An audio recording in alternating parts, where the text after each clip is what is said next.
मेरी दादी को गांव बहुत पसंद था। उनके 2 बेटे और 2 बेटियां थीं। दोनों बेटे उनके सरकारी नौकर थे और दोनों दामाद भी सरकारी नौकर थे। सभी लोग चाहते थे कि वह शहर में हमारे साथ रहें, लेकिन उनको गांव बहुत पसंद था क्योंकि उनकी पूरी जवानी गांव में ही बीती थी। उनके गांव के लोगों का रहन सहन, गांव में खुला वातावरण, आते जाते लोगों को मिलना बात करना उन्हें बहुत पसंद था। शहर में हमें उन्हें दम घुटता था, ऐसा लगता था कि वह जेल में बंद है।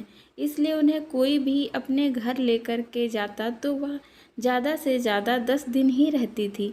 तो फिर कहने लगती कि मुझे गांव छोड़ आओ, मैं अपने गांव में ही रहना चाहती हूँ।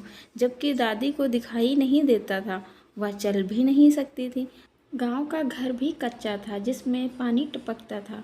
बस एक कमरा बाहर वाला बैठक का पक्का बना हुआ था, तो दादी उसी में रहती थी। दादी सिर्फ पेटीकोट ब्लाउज पहनकर ही रहती थी और उसके ऊपर एक सूती दुपट्टा लपेट लिया करती थी, क्योंकि कपड़े धोने वाला वहाँ कोई नहीं था। तो थोड़े कपड़े पहनती थी। जब नहाती थी तो वह साथ के साथ ही साबुन से लगा करके धो के डाल देती थी। दादी हमेशा बाल कटवा कर ही रहती थी। बड़े बालों की देखभाल कौन करेगा? वह अंधी थी और इसलिए बालों की ज़्यादा देखभाल नहीं कर सकती थी। हमारे घर के दूसरे भाग में प्लाट था, जिस प्लाट का रास्ता उन्होंने बैठकर बना रखा था, क्योंकि वह बैठकर ही चलती थी।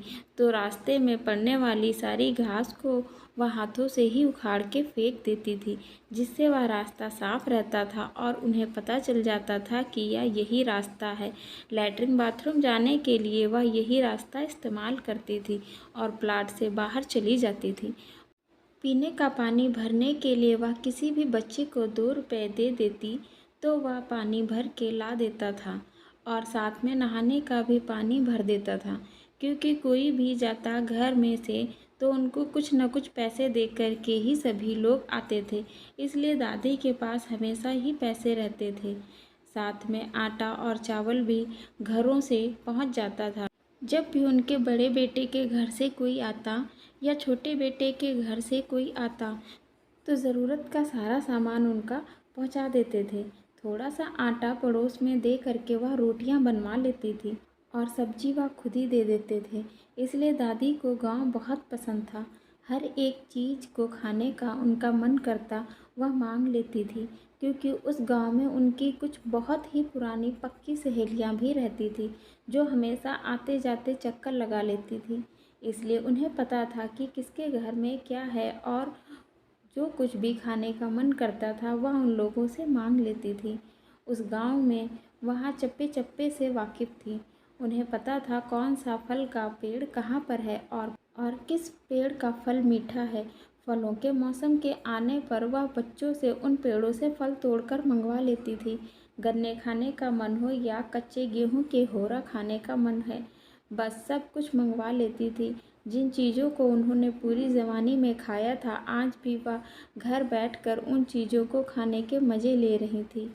क्योंकि दिखाई उनको नहीं देता था, चल वह सकती नहीं थी, इसलिए बुढ़ापे में उनको और कुछ नहीं चाहिए था।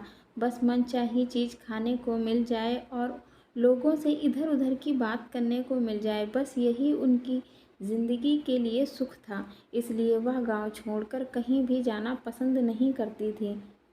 उन्होंने अपना आखिरी वक्त गांव में बहुत ही मनपसंद ज़िंदगी के साथ में जी